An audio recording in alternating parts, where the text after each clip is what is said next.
Mercredi 12 juillet 2023, bonsoir. Voici les titres de votre 18h. Depuis hier, Vendée Expansion organise des rendez-vous à la rencontre des cyclistes. Le but, faire découvrir aux amateurs de vélo de nouveaux circuits cyclables. L'opération dure jusqu'à la fin du mois. Nous parlerons dans cette édition du projet Jeunesse 8 Bénin. Cela fait 30 ans que de solides liens existent entre le conseil départemental de la Vendée et ce pays d'Afrique. Une entente qui passe, vous le verrez donc, par des projets éducatifs comme celui-ci.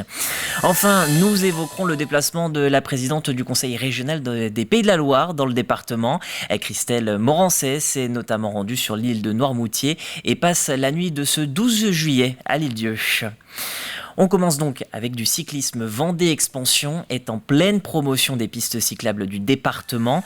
Les Vendéens ont tout de même 1800 km d'itinéraires cyclables à leur disposition et de très belles portions le long du littoral ou sous la fraîcheur des arbres dans les terres.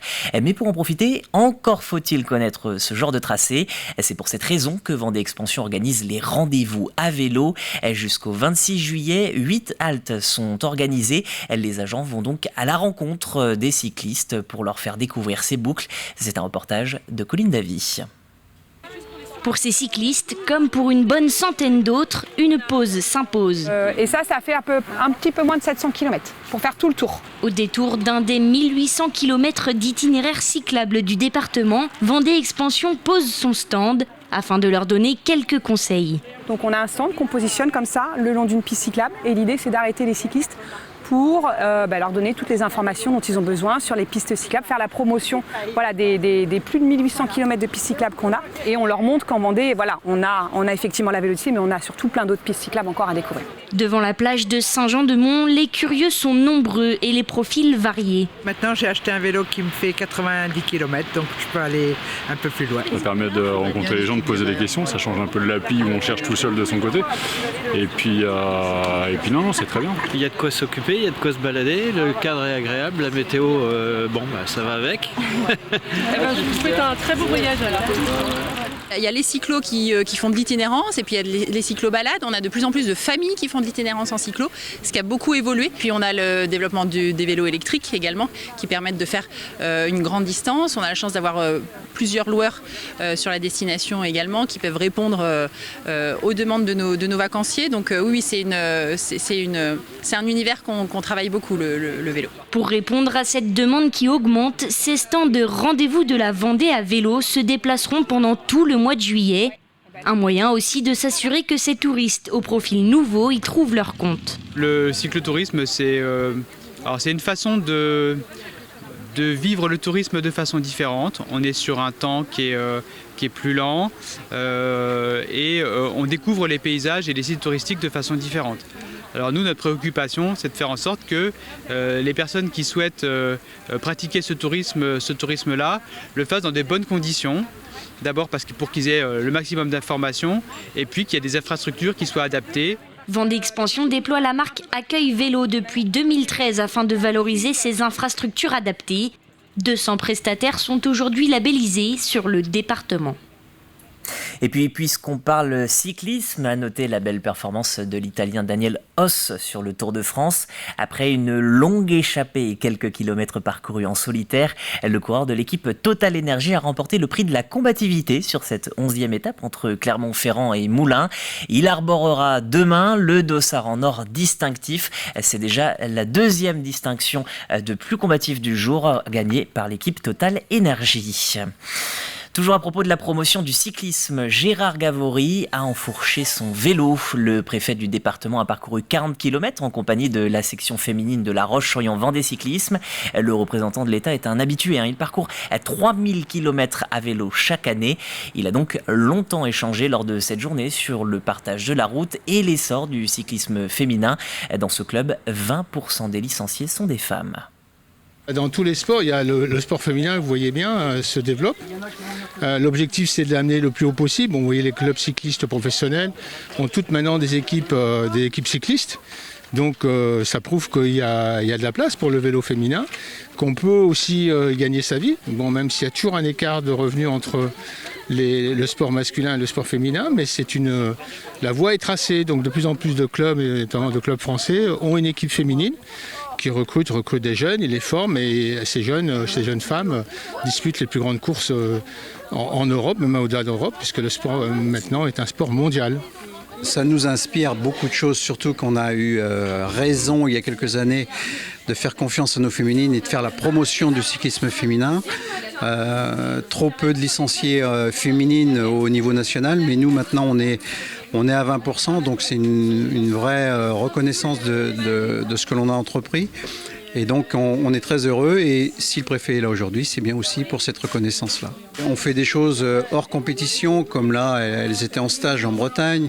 On fait des petits stages, des regroupements exclusivement féminins et je pense que ça plaît bien aux jeunes filles. Donc c'est un tout. Et comme nous vous l'évoquions à l'instant, les échanges ont permis de parler notamment du partage de la route entre les vélos et les voitures. Il faut savoir que le week-end dernier à Mortagne-sur-Sèvre, une cycliste a été percutée par un poids lourd. Pour rappel, la victime avait été élitreillée en urgence absolue vers le CHU de Nantes. Tout autre chose à présent, la coopération entre le conseil départemental et le Bénin fête ses 30 ans. Un partenariat qui s'exprime sur de nombreux volets et depuis quelques années via un programme de mobilité entre étudiants. Son nom, Jeunesse 8. Pendant cette année scolaire, 16 apprentis vendéens sont partis au Bénin pour perfectionner leurs acquis en mécanique et en boulangerie. 8 étudiants dans chaque discipline. Dans le même temps, 4 béninoises sont venues en Vendée pour suivre le chemin inverse. Sur Jeunesse 8, c'est l'accompagnement de nos jeunes du CFA URMA 85 en mission au Bénin, principalement 8 jeunes en boulangerie et 8 jeunes en mécanicien que nous allons intégrer dans des entreprises et dans des centres de formation du Bénin et qui apportent leur savoir et qui en retour, reçoivent aussi beaucoup des Béninois. Et ils sont ravis d'avoir vécu cette expérience. Moi, je les ai accompagnés à plusieurs reprises et ils sont vraiment ravis. Et ils voient aussi que la situation dans ces pays-là n'est pas tout à fait celle qu'on vit en France et ils en reviennent avec beaucoup d'humilité. Prenons la direction à présent de Noirmoutier en Lille. Christelle Morancet est en déplacement dans le département de la Vendée. Ce mercredi et ce jeudi, la présidente de région est sur l'île-Dieu. Au programme de cette journée, visite de la recyclerie de Lille, de l'hôpital ou encore une réunion publique. C'est la seconde étape d'une tournée de 3 jours à la rencontre des Vendéens. Hier, comme je le disais, Christelle Morancet était attendue du côté de l'île de Noirmoutier. Elle a pu visiter des marais salants, mais aussi la coopérative agricole de Noirmoutier. Récit de cette journée avec Adélaïde Chaplot. Christelle Morancet à la découverte du patrimoine de l'île de Noirmoutier. Dans le cadre de ces rencontres immersives dans le territoire, la présidente de région a pu découvrir la richesse des 4 coopératives réunies de l'île, à commencer par la pomme de terre. Les 4 coopératives réunies, c'est la pêche, le sel, les huîtres et la pomme de terre. C'est assez singulier que 4 coopératives travaillent ensemble. J'imagine que pour la présidente de la région, c'est important de savoir que sur une île, il y a des activités primaires qui travaillent ensemble, qui sont dynamiques et qui ne se plaignent pas toujours, même si comme tous nous avons des difficultés. Nous voulons aussi, notamment vers les jeunes et vers les scolaires de Noirmoutier, réexpliquer les métiers, réexpliquer la qualité des produits, réexpliquer l'importance de bien se nourrir et que derrière des bons produits, il y a des vrais métiers. Dans cette association des saveurs de l'île, 4 corps de métiers sont représentés, la production de pommes de terre, mais aussi l'ostréiculture, la pêche ou encore la récolte de sel, une activité que Virginie Saunière exerce depuis 13 ans. La fleur que je vais récolter, je la mets à sécher sur mes tables à fleurs qui sont un peu plus loin là. Donc je l'étale pour qu'elle sèche au soleil et je viens la trier, enlever les petites impuretés qui sont mises dedans. Tout est complètement naturel, il n'y a rien de rajouté. Et le sel, le gros sel, en fait on le tire avec de l'eau pour essayer de le laver à chaque fois. Quand les grains ils s'entrechoquent entre eux, ils se nettoient naturellement. Ces explications techniques, Virginie les a aussi fournies à la présidente de région.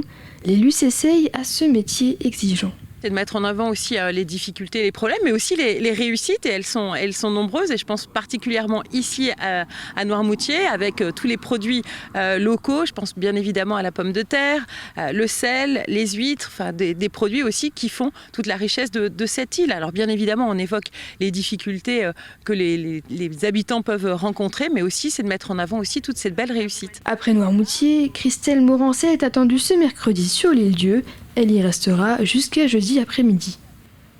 Allez, cap dans le sud-est du département pour finir cette édition. À Fontenay-le-Comte, les artisans rêveurs viennent de présenter la programmation des étincelles de clowns. À noter cette année 2 temps forts. Le premier, il aura lieu à la cité des Moulins Lio. Le second, à destination des EHPAD de la ville. Première étape donc dans une semaine exactement. Ce sera à partir du mercredi 19 juillet. Là-bas, une guinguette va être dressée. Ce sera donc au Moulins Lio pour 3 jours de spectacle.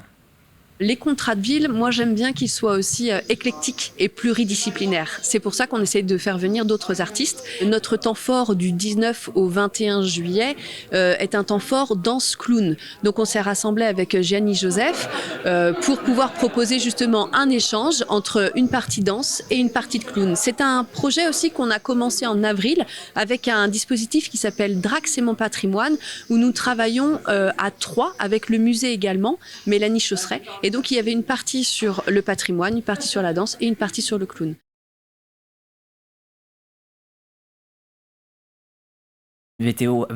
Du soleil pour cette météo, puisque c'est le programme de ce qui vous attend aujourd'hui et demain. Avec ce 14 juillet, vous le savez, vous aurez donc un jour supplémentaire de vacances. En attendant, vous pouvez voir sur cette météo, vous le voyez, une couverture nuageuse devrait revenir dans la journée. Les températures afficheront de 14 à 18 degrés le matin et puis de 19 à 25 l'après-midi avec une maximale pour Montaigu-Vendée. C'est la fin de ce journal. Je vous remercie de l'avoir suivi. On se retrouve très prochainement pour un prochain point en direct sur l'actualité.